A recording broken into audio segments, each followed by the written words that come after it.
Redditors who have eaten at the Times Square Olive Garden, why?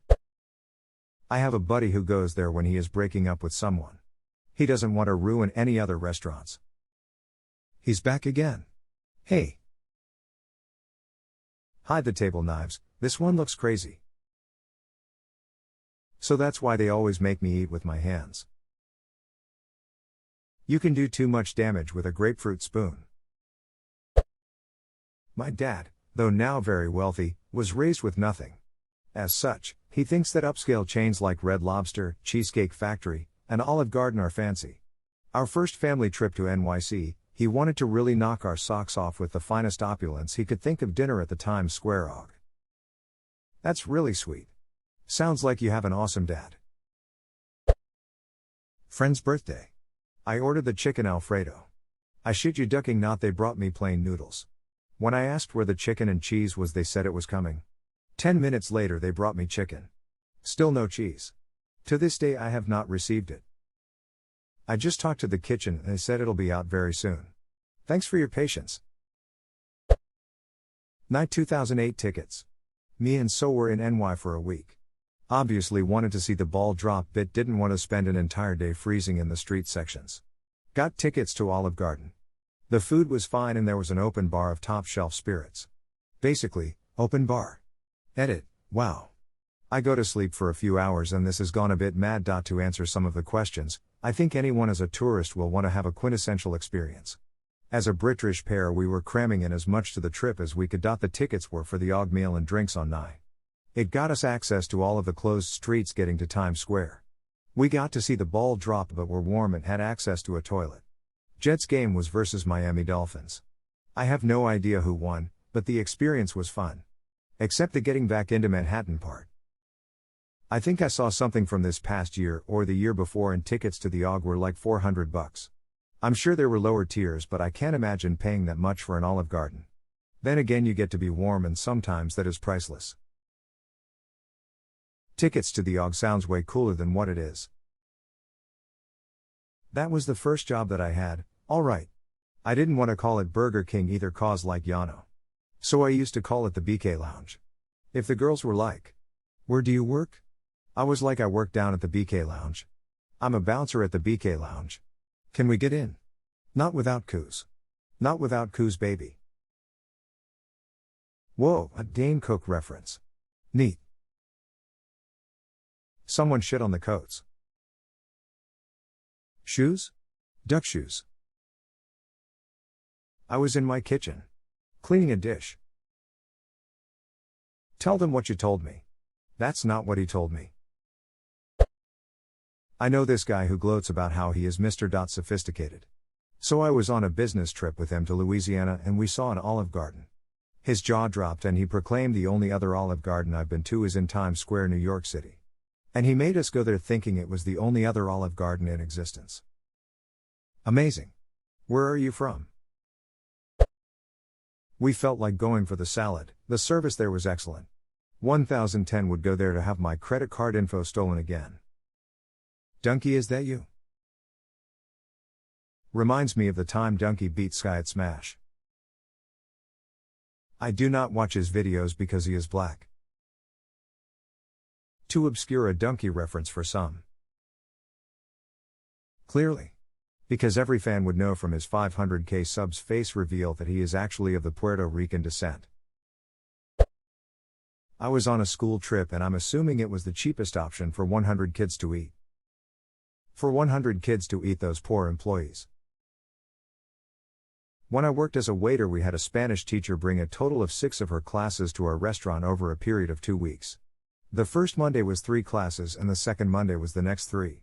A little over 60 kids each time. There was 4 of us scheduled for both of these days. 4 people to take care of these little monsters and then whatever other patrons came through the door. Duck. The place literally looked like it was hit by a tornado. Also a kid threw up at a table on the second date because his friends mixed Coke, chocolate milk, Sprite, Dr. Pepper, salsa, ground beef and rice in a cup and dared the kid to drink it. They said they would give him $4 to do it. Did he get his money? It probably came out of the tip. Sounds like it came out of the kid's mouth. I can think of one good reason to eat there. If you have a reservation there on New Year's Eve, you are allowed through the barricades to access the restaurant. Basically, you can party in Times Square for New Year's without having to spend the whole day there camping. Went to college in NYC during Hurricane Sandy. With the power out for a few days after, my roommates and I went out looking for food and electricity. Midtown still had power. We convinced ourselves that the Times Square Olive Garden was a better option than fighting for outlets in an ATM vestibule. $25 for 4 hours of charging my phone, unlimited breadsticks, and drinks. Marginally worth it. $35 would do it again next hurricane. I can answer this one. In 2008, I was sent to NYC to attend a management training class near Times Square. I was very junior entry level, and I think that my boss really just wanted to let me go on the trip as a perk. Anyway, we had a variety of people in our class from other companies who wanted to go out to lunch. Olive Garden is relatively cheap and could seat a large group. We did the never-ending soup salad and breadsticks lunch. At the time, I thought it was good. However, I've since realized that I had a corporate card and could have had a much better meal. American Management Association? Yes. The class seemed like a total sham. I didn't find it to be worthwhile. But I did get a trip to NYC out of it. I'm dying at how stupidly simple and funny this is. I pooped in there once. It felt like Ocarina of Time trying to dodge all the people that would kick me out because you aren't supposed to poop in there unless you are eating there. They are very explicit about this. But I was sneaky, and I succeeded. I pooped. I know this doesn't answer your question, but I've never told anyone I've pooped in there before, and I needed at least one person to know. It felt like Ocarina of Time trying to dodge all the people that would kick me out because you aren't supposed to poop in there. You must have played a very different version of Ocarina of Time than I did. I think he's referring to when you get in Hyrule Castle as a kid and you have to sneak around the guards to get to Zelda. He's referring to the part of the Ocarina of Time when Link has to poop and all the people try to kick you out. As a non-American, these comments are funny, but I am totally lost. Edit, rip my inbox. I ate at the TGIF in Times Square at a friend's request. I wasn't pleased. His logic applies though. He wanted to see how the experience would be different in a massive city's iconic area. Kind of like going to McDonald's when you go to Asia, or whatever. The result?